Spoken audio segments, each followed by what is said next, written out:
evening, everyone, and welcome to the Songbirds Radio Hour. I'm your host, Reed Caldwell, and if you haven't put it together just yet from our intro music, our guest tonight is Katie Tunstall.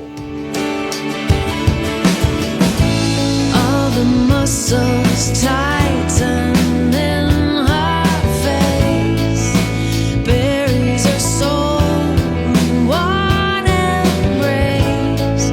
They're one and the same, just like water. Katie played Songbirds in September 2023, and I was fortunate enough to interview her backstage before her show. We chatted about how she got started playing guitar, making it big in the music industry, performing solo versus with a band, and even how to tastefully use a loop pedal. For tonight's radio hour, we're going to share that conversation along with a playlist of Katie's music and some of her earlier influences, including Dire Straits, Billie Holiday, Tom Waits, and the Talking Heads. To me,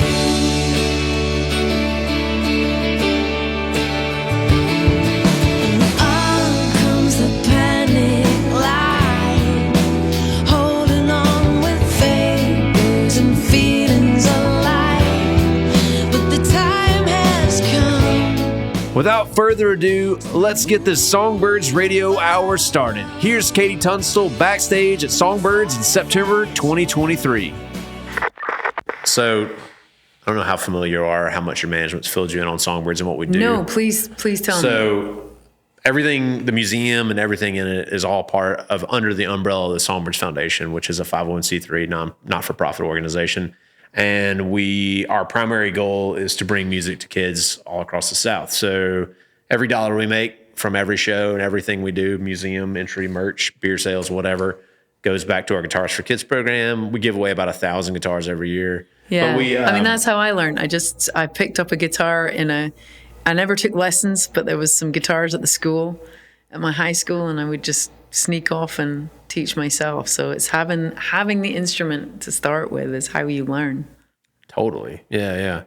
I mean, it's just one of those things. And, I think having access to an instrument is crucial. Band's great and we support that. That's a great thing to do. But it doesn't fit every kid, and neither does sports. And so being able to provide sets of guitars to schools, allows kids to do exactly what you did. Yeah, it's awesome. It's just letting them get to know the instrument in their own way, not having to tell them what's right or wrong about how to do it. I mean, I still don't know what chords I'm playing half the time because I can't play bar chords. I've got skinny fingers and big knuckles. So I just make the chords up. So a lot of the time I learned piano classically and I know my chords, but I don't really care what chord I'm playing. I'm like, does it sound good? Right. Well, I think that's the crucial part about playing any instrument is if you have an ear and you can hear if it sounds good or bad, that's a good step in the right direction. I feel like that gives you a good leg up. And the guitar is such a fantastic instrument because it can be played quickly. You can learn to play the guitar super quick. I mean, people are always like, oh, I'm sure you've heard it. I feel like I always sound like an infomercial or something where I'm like, yeah, just 10 minutes a day. You can learn to play 10 guitar. 10 minutes a day, 3 chords, you're 50% of the way of learning every song that was ever written. Yeah, learn those 3 chords and then one minor chord and you're set. And it's like it's portable. It's the other thing. You can just take it anywhere with you. And it's just so many songs that we love have been written on guitar as well. So they're the song that, a lot of your favorite songs are going to be very easy to learn by just having a guitar. Yeah. And they're around. They're like, you go on a vacation and you go somewhere and there's just one leaning in the corner of some hotel room and you're like, oh, cool. It's also quite hard to make a guitar sound awful. Yeah. Like if you have someone who can't play a violin, get out the room. Like that is just a terrible noise. But someone just, even on a piano, like it's really loud. But on a guitar, if someone's noodling around and just kind of learning, it's actually not like an abrasive sound either, which is good. I mean, electric guitar, different conversation. I can agree with you since I was a person that lived with a person that was learning to play the fiddle for a while. Yeah, the guy at Guitar Center who's up at 11, different conversation. I don't think my wife would care if I told this story, but she was learning to play the fiddle and I was upstairs in her house and I started smelling this really strong smell and I couldn't figure out what it was. I went down. I was like, thought maybe it was something in the fridge, and I opened the fridge, nothing.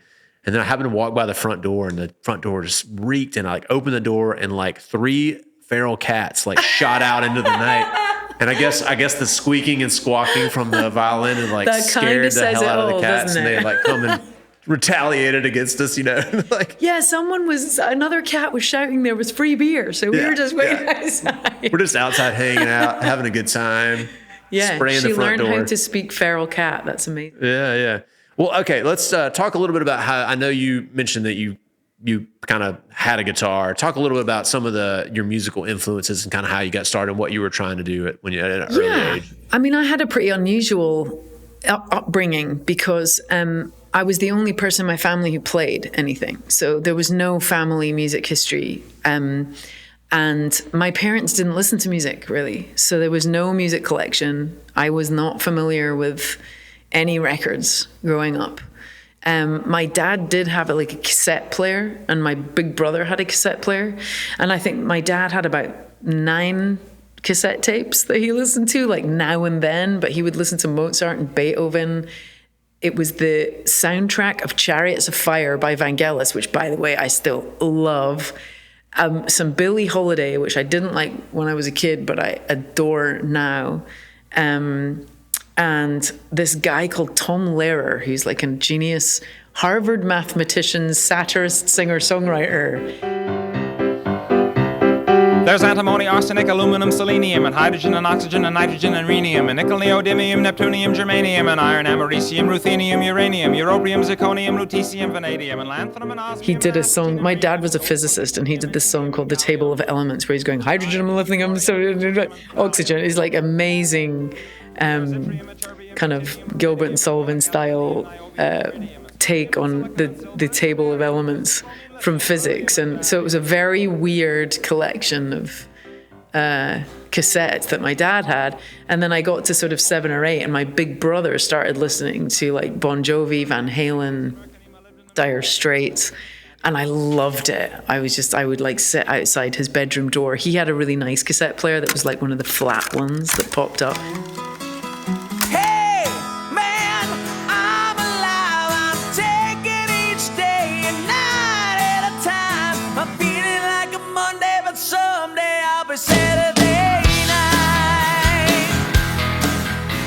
So I was actually recording Bon Jovi secondhand through a door, and that was my first albums.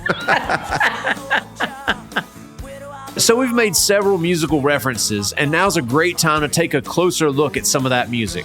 Right now you're hearing Bon Jovi, we'll follow it by KT herself, and then Billie Holiday. You're listening to the Songbirds Radio Hour. My boss and daddy went, took my innocence away. The street life ain't much better, but at least I'm getting paid. And Tuesday just might go my way. It can't get worse than yesterday. Thursdays, Fridays ain't been kind, but somehow I'll survive. Hey, man, I'm alive. I'm taking each day and night at a time. Yeah, I'm down, but I know I'll get by.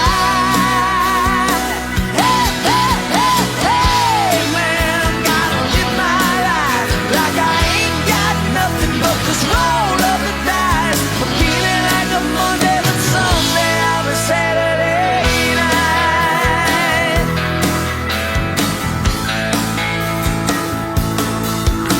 Now I can't say my name or tell you where I am. I wanna blow myself away, don't know if I can.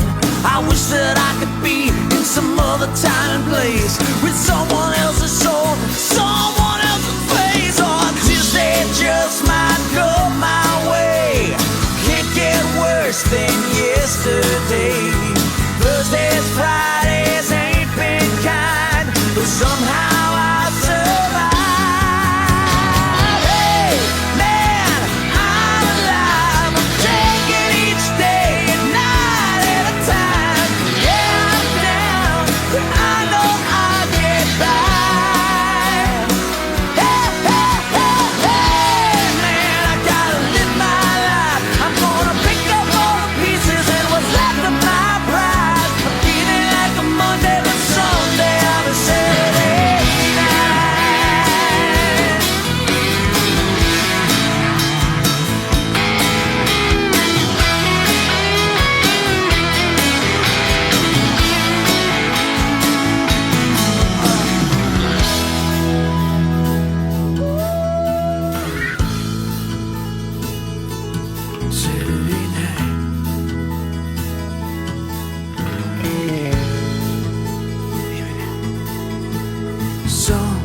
day, I'll be Saturday night, I'll be back on my feet, I'll be doing alright.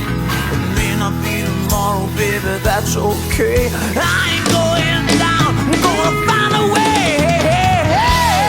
Man, I'm alive, I'm taking each day, night at a time. Yeah, I'm down, but I know I'll get by. Hey, hey, hey, hey, man, I'm gonna live my life like I ain't got nothing but this roll of the dice. I'm feeling like a Monday, but someday I'll be Saturday night. Oh, I'm feeling like a Monday, but someday I'll be Saturday night.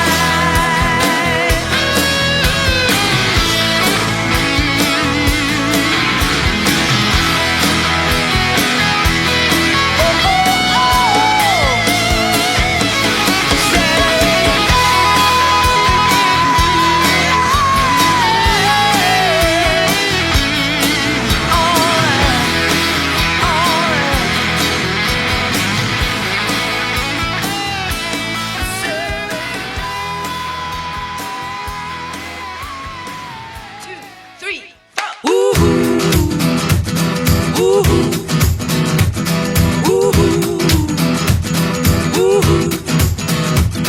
Well, my heart knows it better than I know myself, so I'm gonna let it do all the talking. I came across a place in the middle of nowhere with a big black horse and a cherry tree. I felt a little fear upon my back. I said, don't look back, just keep on walking. But the big black horse said, look this way. He said, hey, that day, will you marry me? But I said, no, no, no, no, no, no. I said, no, no, you're not the one for me. No, no, no, no, no, no. I said, no, no, you're not the one for me. And my heart hit a problem in the early hours, so I stopped it dead for a beat or two. But I cut some cord and I shouldn't have done it, and it won't forgive me after all these years. So I sent it to a place in the middle of nowhere with a big black horse and a cherry tree. Now I won't come back cause it's all so happy, and now I got a hole for the world to see.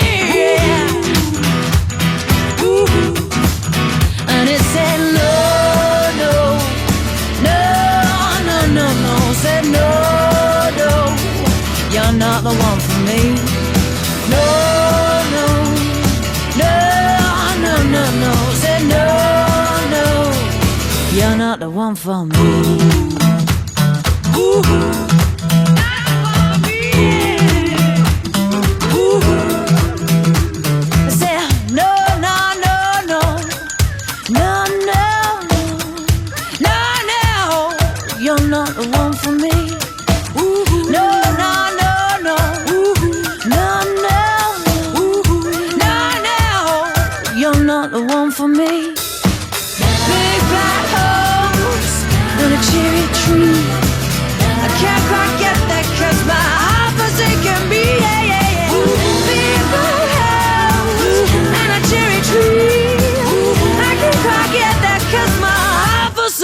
Me.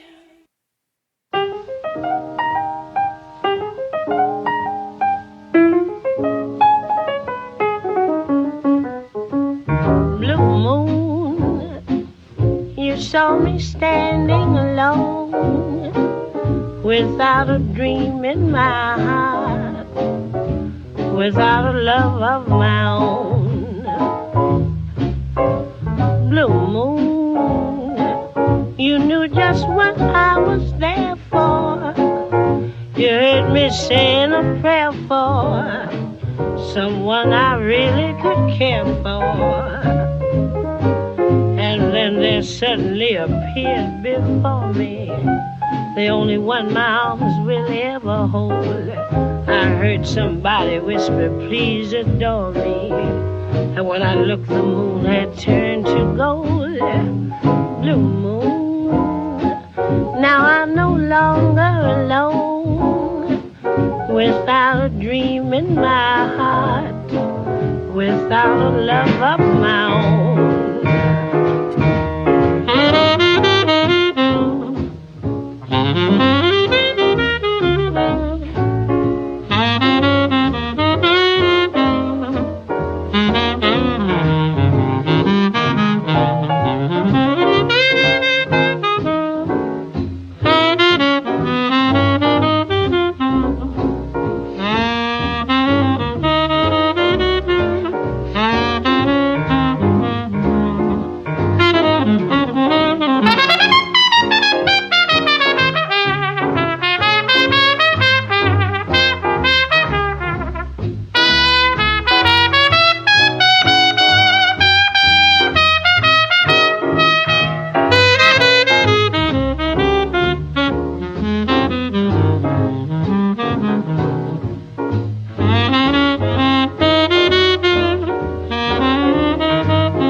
Without a dream in my heart, without a love of my own.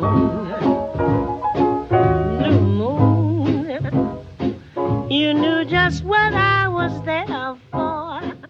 You heard me saying a prayer for someone I really could care for. Songbirds Radio Hour. Our guest, who you just heard sandwiched between two of her earliest influences, is KT Tunstall.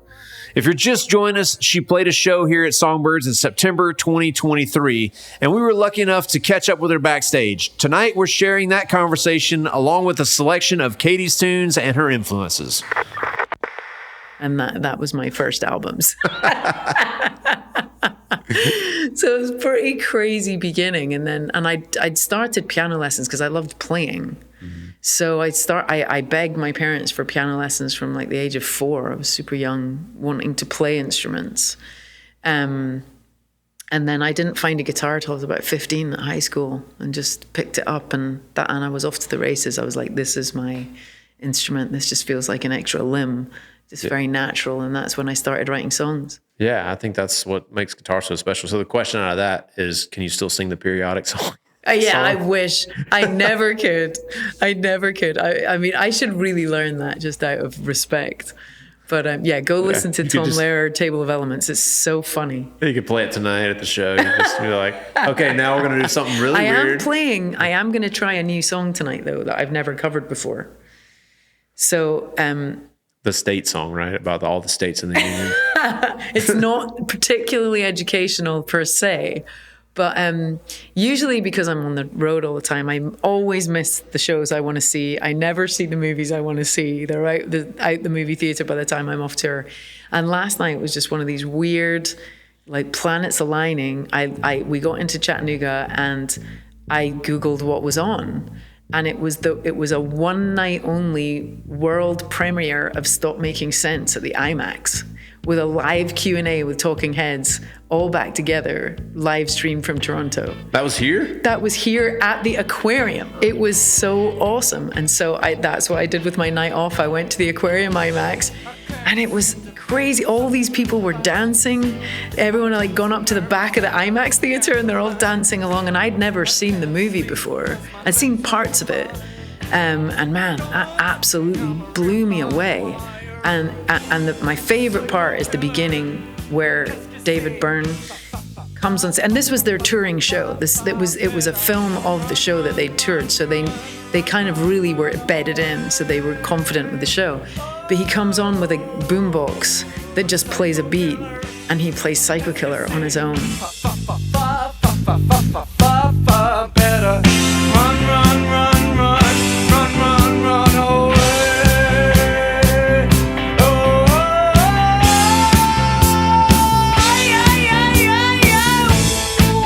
In this completely raw theater where you can see the back walls.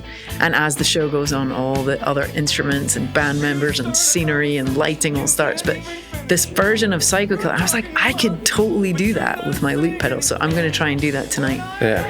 I've never done it before, so warning to all coming. I feel like that's the best way to do it, though, right? I think so. We're going to have a go at playing it, Chattanooga. We're going to play it. But I'm going to just do my best. Never, ever played this. Didn't even, like, play it. I didn't even play it earlier. I was just like, it'll be fine. So just a heads up, it might not be.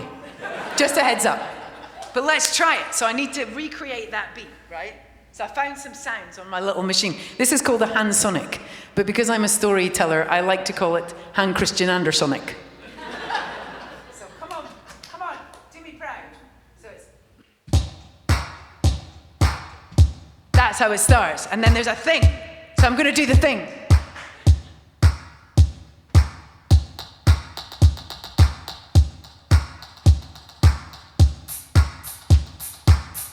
That's it! That's his boombox! All right, now I'm going to actually sing the song.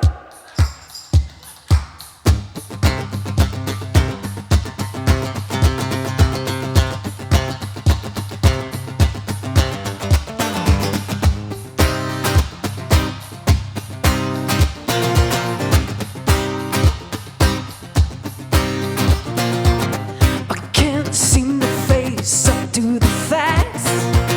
I'm tense and nervous and I can't relax. I can't sleep, my bed's on fire. Don't touch me, I'm a real live wire. Psycho killer, qu'est-ce que c'est? Run, run, run, run, run,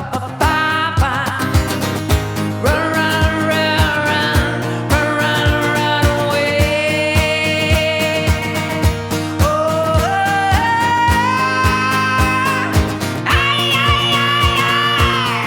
Oh, So nice to be able to throw something in like, hey, I got really inspired by this thing and to tell the story. And of course, everyone here will know that song, and Yeah. it's great to have them sing along. Well, and that's enjoy one it. of the really great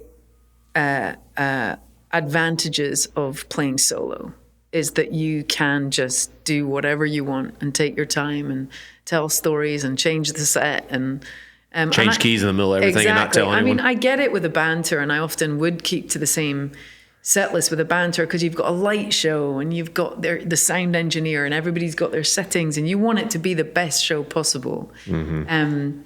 But it is a great thing about being solo that you can just throw something new in there whenever you want. So we got you through high school basically, and now it wasn't just a tremendous amount of time before you put out your first album. I've heard you say before that. I mean, it was longer than people realize, I think. So when I picked that guitar up, it was a nylon string classical guitar that I started on, and I started off learning picking. I was really enjoying just kind of learning picking styles. But as soon as I started playing on the street, I met some friends in my hometown who we call it busking, when you play on the street for money. And I worked out real quick that you're not going to make any money picking on the street because no one can hear you. So that was when I started playing rhythm guitar and really started enjoying playing rhythm and trying to sort of sound like the whole band, you know, with one instrument. But if someone had told me when I was 15, when I picked up the guitar, it was going to take another 15 years before I got my record deal, that would have sobered me, I think. I would have been pretty surprised. So you were like 29 when you put out... I was 29 when I got my record deal. I remember my 30th birthday was kind of as the record was coming out. And so I was a late blossomer for sure, but I just had chubby cheeks. I was lucky. I looked younger than I was. I mean, a lot of the greatest performers out there were, you know, didn't get their start I think late. Sheryl Crow was 34, I think, when she got her record deal. Wasn't Brandi Carlile, like, she was pretty...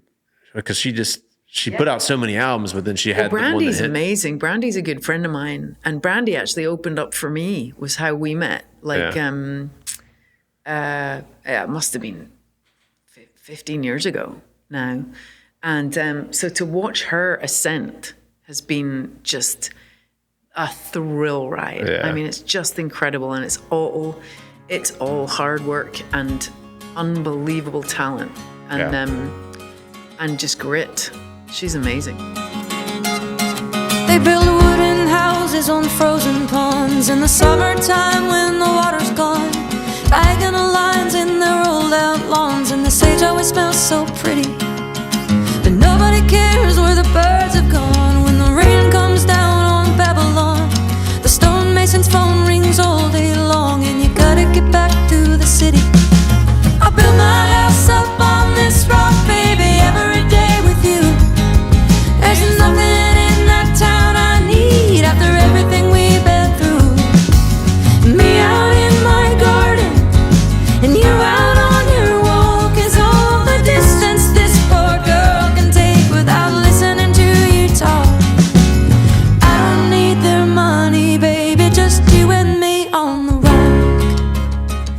We were just talking about her earlier. I was telling him because we thought we might interview her when she was here from Moon River, but it didn't work out. But I was like, I had to delete her on I think it's her second or third album that was after she kind of got, I can't remember the name of the album, but the second song was so catchy it would get stuck in my head for like weeks, and I ended up having to delete it off my phone because I was like, it's so good, like I can't stop singing it. It just drives me nuts. No, she's one that really blows me away. She showed me up close as a friend what it takes to get to where she's got to, and anyone going, oh, I should be famous and I should be playing Red Rocks, and I'm like, well, have a look at what she did to get there, and tell me if you're willing to do that, because that is hard work. It is. It's a lot of hard work and dedication, and she does it with such grace. She does it being so kind and so generous. It's amazing.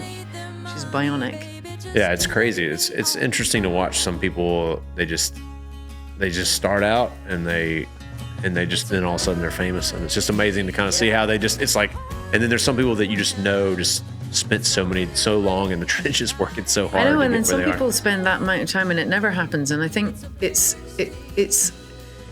I remember when I was starting out, my mentor in Edinburgh, who ran his name was Bobby Heatley, and he ran a rehearsal room and a studio, and he was very kind. He would give me rehearsal space and help me get some demos together. It was really invaluable to have that when I was young and I didn't have any money. And he said to me, it's 30% talent, 70% business head. And I said, no way. That's got to be rubbish. It's got to be the other way around. And unfortunately, I really have come to realize that's true. You've got to be a great businesswoman or businessman and really try and understand the business, especially now. It's probably actually a higher percent business these days, just because music has changed so much. It's not really about songwriting craft in the same way as it used to be. It's about positioning, it seems like, a lot today. Like, you're being on the right social media platform at the right time, doing the right thing. And it's a little insane to me. When I look back, I'm like... Call it a box of frogs is what I call it. Just mad. I look back, I mean, I'm 43. I look back on it and I'm like, well, they're not doing it like they did it in my day, like, it makes me feel kind of old. It's definitely different. It's a little different out there. Those kids these days, I don't know if I can handle it. What's he saying? What's this on? He's on TikTok. What's he say? He's going to a party and he's excited about the party. And then he just repeats that. No, it's definitely just different. Music is like a lava lamp to me. It just goes through these phases, and it comes around and things come around. And I think music is such a powerful force that at some point, what is in the spotlight is going to have to be really soulful, meaningful, emotional stuff again. It'll come around. And I think it's like hip hop and rap are having an amazing, they're really the exciting areas of music right now. I'm not a huge hip hop and rap fan, so I'm not kind of privy to it so much because I don't listen to it that much. But I feel like that's where a lot of exciting stuff is happening at the moment. I think that's the good thing about music, though, is it always has that cycle of coming back to things that you can relate to. And that means, what that means to me is that I don't need it always to relate to me. I think it's even more special when it doesn't relate to me, but other people are relating to it, because that means everyone gets something out of music. Yeah, it's not just me, because if it was just me understanding it all the time. Imagine if everyone only liked avocados. There would just be no avocados left, and everybody would be sad. Thank goodness we all like different things, Or what if somebody, all we liked was accordion music, and we'd all just... banjo I'm sure music. maybe there was a time in history when that was true. I feel like this is a All great that was place for a around. banjo joke. Somebody's got one. Songbirds Radio Hour. We're going to take another brief musical break. This is Katie Tunstall's Little Favors, followed by one of her earliest influences, Dire Straits playing Lady Writer.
Songbirds Radio Hour. Our guest is Katie Tunstall. She played a show here at Songbirds in September 2023, and we were very fortunate to interview her backstage. Tonight, we're sharing that conversation along with a selection of Katie's tunes and her influences.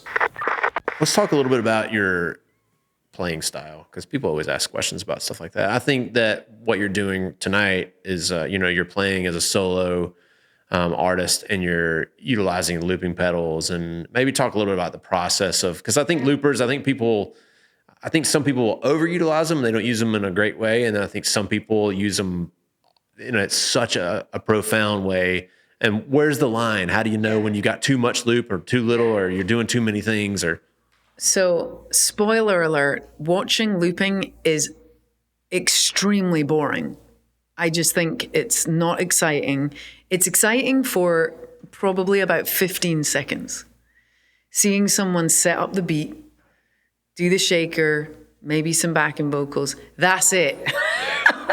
Once you've got the beat going, that's your little kind of gimmick, and it's a sonic support, but it has to be the support. And then you've got to get on with singing the song, because people are there to listen to the song. They're not there to listen to your loop pedal, And so that's always been really obvious to me, just from a personal preference, when I've watched other people doing it and I'm like a minute and a half in and this person is still like messing around with buttons and looking at their feet. I feel like it's like noodling on stage. Oh my God. And I apologize if I've like spawned generations of people thinking that their loop pedals are cool, because they're just not. Songs are cool. And if your loop pedal can be an instrument that expands the experience of that song, then that's great. It accentuates it. Yeah. Rather than just becoming a burden. And there's some songs where I will often just not use the pedal and just play the song. I'll read the room. What kind of venue is it? Is everyone going to be chilled out and sitting down? And if everybody's sort of really in a more kind of calm situation rather than standing up and jumping about, sometimes it's nicer to not have that pedal in there and just play them the song, so that they can really hear everything and hear the guitar work and hear the lyrics. But of course, looping is super exciting. And a lot of people still, I feel, at gigs haven't seen it before being done. And the funny thing is, I never changed my loop pedal. I still use the same one that I used the very first time. I went up to their Mark II, an Akai Headrush 2 instead of the original. But it's, you can only add. So with my loop pedal, you can't save anything. There's no quantizing or tempo. There's no presets. And you just have to have great timing, and you can only add in. You can't take anything away. And I found that I've always been a real fan with production as well, and working in the studio, of limitation. Whenever I go into a situation where you've got endless choice, it usually actually makes the music worse. It becomes saturated and diluted and unfocused. And I much prefer DIY garage studios to fancy studios. Yeah, because you go into a studio and there's 128 tracks or a million tracks or how many ever, and some people feel like I got to fill all of them up. You're like, man, the song only needs 4 tracks. Exactly, make it right, 4 tracks. And you get creative. Like I always say this because I love Tom Waits, but Bone Machine was one of the first albums I bought on CD, and it was just like, it sounded like he recorded in a barn.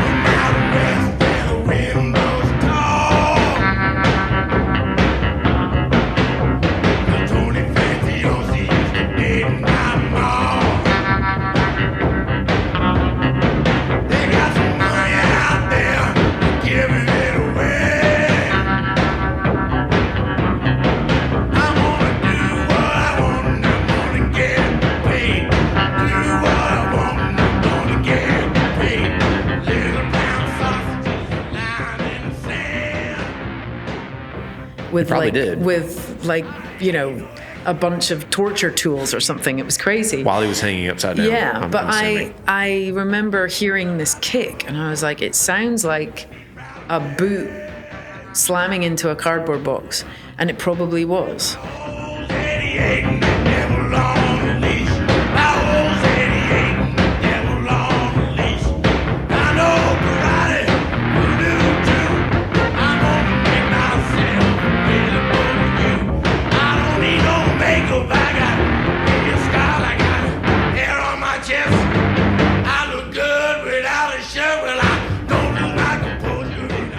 And when you're in a fancy studio, someone's going to tell you that you need this $12,000 piece of equipment and a plug-in and, 5 different microphone positions to get that sound. And I'm like, no, you don't. You need a SM57 and you need to hit a cardboard box with a boot.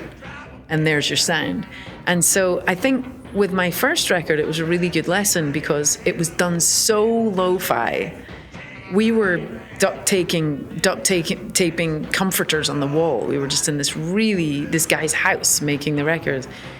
And you can hear realness. And that's what I love about really old blues, is that you can hear people stamping on the floor, slapping their thighs. They're mixing in real space where the backing singers are backing off from one mic. It's the same mic as the lead singer. And I think there's something in that authentic realness where we can just hear if something is real or not, and we just know. Eye to the telescope like that, or that was Eye to the telescope. So in like a really DIY space. Very, very DIY. Yeah. And it was just me on guitar, a drummer, and the producer Steve Osborne played some bass, and then we just got 2 or 3 other people in to play a bit of this and that, but. It was. We could have done that on an 8-track. That record.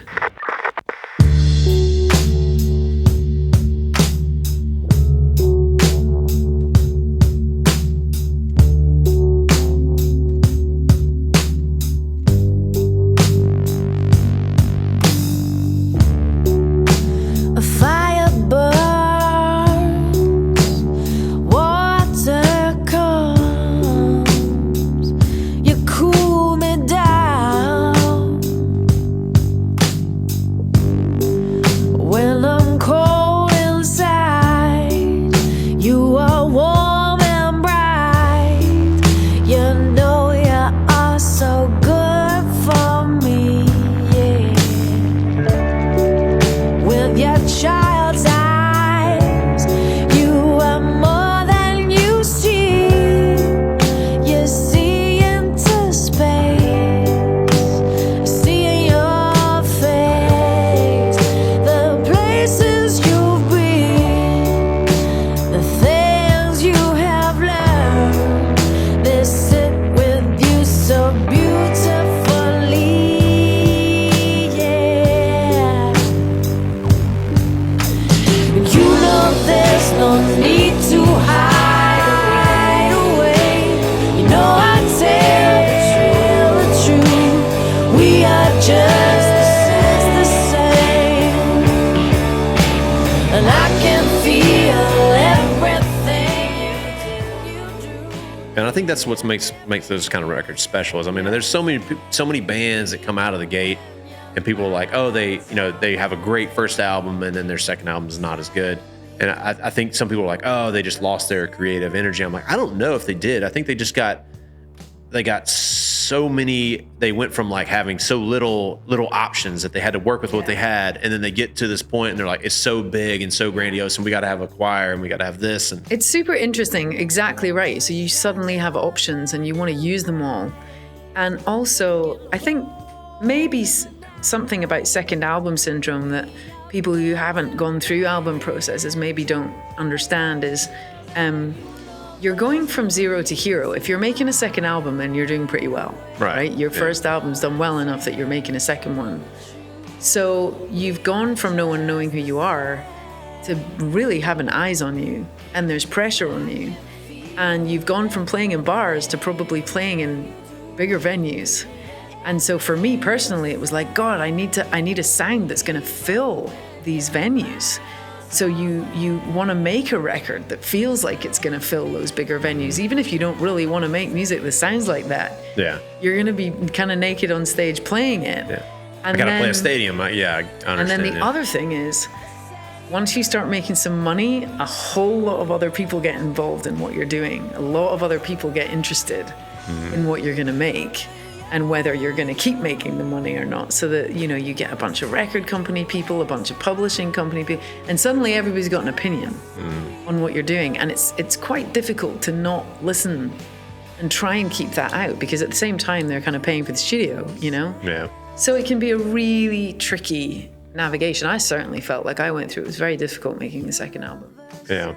I think that's a really good point. I think it is a difficult process. It's a difficult process from the ground to the first album. The first album, it's always, I feel like music is always, you got to put the blood, sweat, and the tears in there to get anything out, to get anything that you care about. You just have to, it's a big commitment. And it's like when you begin, you feel like you know who you are. But when you get slammed up against the wall by getting famous, then you find out who you are. You find out a part of yourself that's really put in a high pressurized situation that's usually very kind of consistently high pressure. You're on tour all the time, you're promo all the time, you're dealing with your family life and your personal stuff at the same time as all this stuff going mental, you know, around you. It's like being in a storm, you know? And then you're kind of expected to make another record, right? Like in it. So it's very discombobulating, and it's really easy to understand why that's a hard process for people once you've been through it. Yeah, and I mean, I think I've heard you say on an interview before that you didn't even really want to be famous. No, and I still don't. I have to be really careful saying that, though, because I believe in cosmic attraction, and I believe in kind of the positive and negative energy that you put out there having an effect on you. And there are wonderful things about being well known. I'm extremely grateful that I'm well known for doing what I love doing, and also doing what I want to do. I haven't ever done anything or released anything I didn't want to. And it's always been up to my standard. I would never release something that didn't feel good. And I've pushed myself every record. I've never repeated myself or felt like I've kind of just phoned it in and painted by numbers with anything. It's always trying to push boundaries every time I make a record. But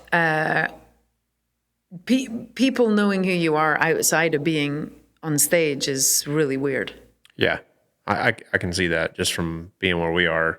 Yeah. We'll have people come up and we'll do an interview, and they're just the most normal person in the world, and we'll walk down the street and we'll be chatting, and all of a sudden there's like this group of people, and to me it doesn't make any sense. There's like people getting closer and closer and closer, and then finally I'm like, what do you want? And then you're like, oh you're here for this guy who's just totally like a normal guy, and they're always like so gracious, and they sign autographs and stuff, but it does seem like I found a pretty happy place with it. I feel like I was lucky because my songs became way more famous than me, to the point where I wasn't kind of attached to them, because Suddenly I See was in Devil Wears Prada.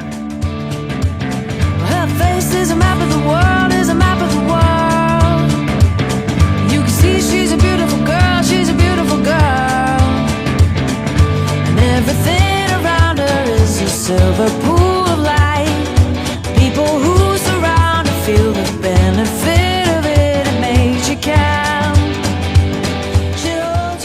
So that was a film kind of attachment, and I wasn't in the film, so no one knew what I looked like. So all the fans of the song from there, a lot of people I think didn't even know who the song was by. They just knew it because of the movie. And Black Horse and the Cherry Tree just again was just this big global hit. Kind of came through American Idol. Catherine McPhee sang it on that show, and then it just got picked up and used a lot on things, and it got on the radio a lot. But again, I didn't feel like I became the super famous face of it. Do you know what I mean? That's probably the appropriate level of fame, right? It's just like enough to like where you get to reap a lot of the benefits, but you don't have to like be followed around the grocery store every single time you go. And I can't imagine what that's like. No, I can't either. I don't envy that. We've interviewed everyone. We've interviewed Kevin Bacon and a bunch of people, and it's just kind of, it's all levels of just insanity where you're like, that doesn't make sense. Some people are built for it. Some people are great. Yeah, some people are great. And I think the best thing is everyone we've interviewed has been super cool. You know, they don't you know, they don't have massive egos, which you think they would, but they don't. Yeah. They're always really cool. I mean, I always think though, the world would be so boring if we didn't have people with massive egos because they're so fun. Oh yeah, they write all the good music and all. All the good stories come from people who've done some terrible things. Well, I know we're about out of time. I just kind of last thing. I know you've been political and you've spoken out against, like, I know there was a festival in Scotland or something. Yes. There was like all males on the lineup. It was super funny. It was and just like a 99% male lineup, and the festival director said, girls just need to pick up guitars more often.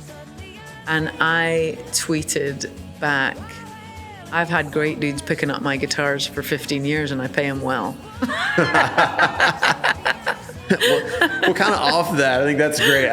Off of that, like what kind of, you know, we do give out tons of guitars and we support, and we, you know, I think it's great for young kids to hear from female guitarists who are playing out there. Like what advice do you give, or what do you have to say to someone who's just picking up the guitar, who's you know, fighting those battles? And you know, one thing I will say is, girls and boys, men and women, we're different. We like different things. We have different personality traits. There are very noticeable differences between men and women. And what I've noticed as a female guitarist is I've toured with an all-female band before, and it was so hard to find female lead guitarists. They're very, very rare. And I think part of it is, maybe, this is just my theory, I don't know if this is true, but it seems like young boys are really keen to emulate and learn something. You know, something technical. They like technical things. They like physical technical things. And from my experience of life, I see girls liking that stuff less. And so little boys are loving learning every single Jimmy Page riff and Jack White riffs, and they just sit and they copy and they copy and they copy, and they want to do that. And maybe girls just aren't as into doing that. I don't know. But maybe it's because there hasn't been enough representation, and little girls need to see more female lead guitarists. Cool thing to do. And so they see it and they go, oh, I want to do that. But you know, the music industry is without doubt, like, massively predominantly male. It's unusual to meet female crew members. It's getting more usual now. But bottom line, there's a boyishness. There's a masculinity to the music industry. And you either have to be our queen over here, Dolly Parton, where you can just be ultra feminine and hard as balls and smile your way through really difficult situations, or more like me, where I'm a bit of a tomboy and I love hanging out with guys and I love playing music with guys. I love male company, and I don't mind things being a little gritty, because I'll tell you what, touring ain't glamorous, kids. Unless you get really, really, really famous, and then good luck, have a nice time. But I think it's opportunity, right? It's making sure any girl or boy that wants to give it a go can get their hands on a guitar. Thanks so much for being with us today. Of course. I mean, we're always so thrilled to have people come. It's on. awesome. What a fantastic environment to do an interview, and it's just great. Yeah, there's a few guitars around. I know. And you got one of the most famous guitars, Dwayne Allman's. The SG. His Absolutely like 61, and beautiful. And Dolly over here, and then Richard Lloyd. I mean, television, Marquee Moon. Yeah. Written on that guitar right there, which is amazing. amazing. Bo Diddley I would not be here sitting talking to you if it wasn't for Bo Diddley, because that's what Suddenly I See is based on. Yeah. It's the Bo Diddley beat. So Yeah. Cheers, Bo. Yeah. Well, thanks so much for being with us. yeah, Appreciate it so my much. pleasure. It's been lovely talking. Women here and women there. Women everywhere. But one little girl lived on the hill. She rustled and jostled like Buffalo Bill. One One day she decided she'd go for a ride, with a pistol and a sword by her side. She rolled right up to my front door, knocked and knocked till her fist got sore. When she turned and walked We away, appreciate you tuning into the Songbirds Radio Hour this evening. I want to thank Katie Tunstall for taking time to sit down with us.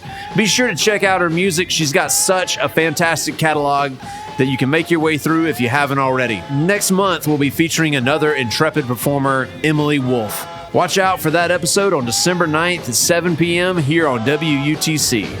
saw my baby run across the field, slipping and sliding like an automobile. Hollered at my baby and I told her away, slipped off from it like a Cadillac Songbirds Radio Hour is made possible through a grant from the Riverview Foundation. If you'd like to attend a live taping of the Radio Hour, please visit songbirdsfoundation.org for more information. This episode was produced and written by Reed Caldwell and John Dooley. Live recording by James Snyder.